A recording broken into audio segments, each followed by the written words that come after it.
Welcome back to my channel. So ఇవాళ మేము ఎక్కడికి వెళ్తున్నామంటే డీసీకి వెళ్తున్నాము. సో చెర్రీ బ్లాసమ్ చూడడానికి వెళ్తున్నాం. మా పాప చూడండి ఎంత చక్కగా రెడీ అయిందో. సో మార్నింగే స్టార్ట్ అయ్యామన్నమాట, ఎర్లీ మార్నింగ్ లైక్ అరౌండ్ 8 అట్లా. సో చూడండి ఎంత రష్ ఉన్నారో. 8 o'clock కూడా ఫుల్ ట్రాఫిక్ అయిపోయింది అనమాట. ఫుల్ ట్రాఫిక్లో అంటే ఇక్కడి నుంచి మేము ఆల్రెడీ ఇంకా ఎంటర్ కూడా అవ్వలేదు డీసీకి. సో అప్పటి నుంచే ఫుల్ స్టార్ట్ అయిపోయింది ట్రాఫిక్. సో మేము చాలా దూరంలో పార్కింగ్ పెట్టుకుని ఇంకా స్టార్ట్ అయ్యామన్నమాట చెర్రీ బ్లాసమ్కి. సో ఇది ఒక బ్రిడ్జ్ అనమాట, అంటే డీసీకి ఎంటర్ అవుతున్న వర్జీనియాకి డీసీకి మధ్యలో ఉన్న బ్రిడ్జ్ అక్కడ పెట్టాము. సో ఇంకా మేము చాలా దూరం నడవాలి ఫ్లవర్స్ చూడడానికి. సో చాలా స్టేట్స్ నుంచి వస్తారండి ఇక్కడికి చూడడానికి ఫ్లవర్స్. చాలా బాగుంటుంది అనమాట చెర్రీ బ్లాసమ్ సీజన్ మాత్రం. ఇక్కడ చూసిన గుత్తుగా పూలు ఉంటాయి అనమాట, అది చూడడానికి వెళ్తున్నాము. సో చూడండి అక్కడ దూరంగా ఎక్కడో చిన్న చిన్న కనిపిస్తున్నాయి. This is the final one. ఇంకా వెళ్తున్నాం అన్నమాట, ఇంకా ప్లేస్కి వెళ్ళలేదు. సో ఈ ఫ్లవర్స్ చూడండి, ఇక్కడ నుంచి వైట్ కలర్ ఫ్లవర్స్ స్టార్ట్ అయినాయి. చెర్రీ బ్లాసమ్ వైట్లో ఉంటాయి, ప్లస్ లైట్ బేబీ పింక్ షేడ్లో కూడా ఉంటాయి. మొత్తం వైట్ కలర్ ఫ్లవర్స్. సో ఇక్కడ నుంచి స్టార్ట్ అయ్యింది. సో చాలా అంటే చాలా బాగుంది అనమాట. అసలు మంచు పడ్డట్టుంది అనమాట చెట్ల మీద, అలా అనిపించింది నాకు. చాలా గుత్తుగా పూలు, చాలా బాగుంది. సో మేము ఇక్కడ కొన్ని ఫొటోస్ దిగామన్నమాట.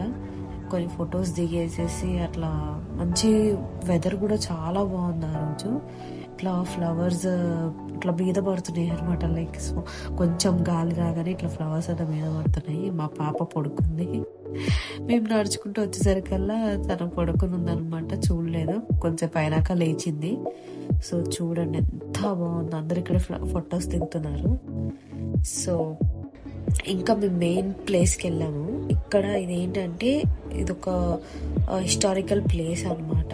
సో చుట్టూ వాటర్ ఉంటే వాటర్ చుట్టూరా చెట్లు పెట్టారనమాట, ఈ చెర్రీ బ్లాసమ్ చెట్లు.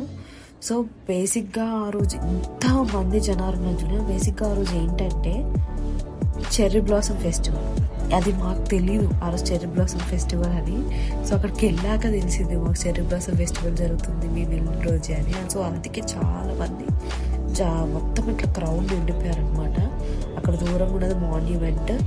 సో మాన్యుమెంట్ దగ్గర ఈ వాటర్ ఉంటుందన్నమాట. దాని చుట్టూ సెమీ సర్కిల్ టైప్లో మొత్తం ఫ్లవర్స్ చెట్లతో నిండిపోయి ఉంటుంది. సో మేము కొన్ని ఫొటోస్ దిగాము. ఫుల్ క్రౌడ్లో మేము దిగలేకపోయాం. సో స్టార్టింగ్లోనే కొన్ని ఫొటోస్ దిగేసాము అనమాట. సో మీకు చూపించడానికి కొంచెం వీడియో చూపించడానికి ఆ మెయిన్ ప్లేస్లో వీడియో తీసాను నేను. అసలు ఫోటో దిగడానికి ప్లేస్ లేదు, అంత రష్ అంటే రష్ ఉంది. సో ఇది అండి మా పాప చూడండి, ఇట్లా అందరు ఫొటోస్ కెమెరాస్ అన్నీ పట్టుకుని తిరుగుతున్నారు. ఫ్లవర్స్ చూడండి ఎంత బాగున్నాయో. సో నేను అలా ర్యాండమ్గా తీసుకుంటూ వెళ్ళిపోయాను వీడియో. నా ముందు అందరూ ఎదురుగా వచ్చేస్తున్నారు.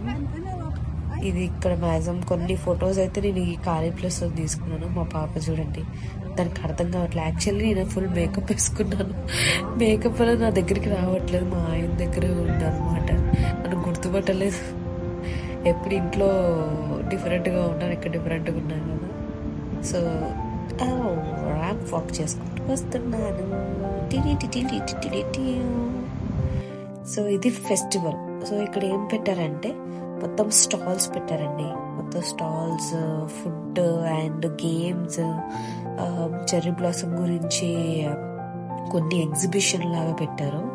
సో బాగుండే అనమాట. నేను ర్యాండమ్గా వెళ్ళి చూసేసి అలా ఇంకా బ్యాక్ అయిపోయాం. చాలా అంటే చాలా రష్ ఉంది. ఇంకా ఇసుకేస్తే రాళ్ళంత మనుషులు అట్లా ఉన్నారనమాట. చాలా అంటే ఇంకా రష్గా వస్తూనే ఉన్నారు. మ్యాక్సిమం మేము ఒక 2 hours 3 hours ఉన్నామండి. 2.5 hours అట్లా ఉన్నాము. ఇంకా బాగా టైర్డ్ అయిపోయాము, వెళ్ళిపోయాము అనమాట ఇంటికి. ఆ రష్కి కొంచెం ఎండ కూడా బాగానే ఉందన్నమాట. మధ్యాహ్నం అయిపోయింది 2 o'clock. సో మేము ఇంక తొందరగా వెళ్ళిపోయాము. To be continue.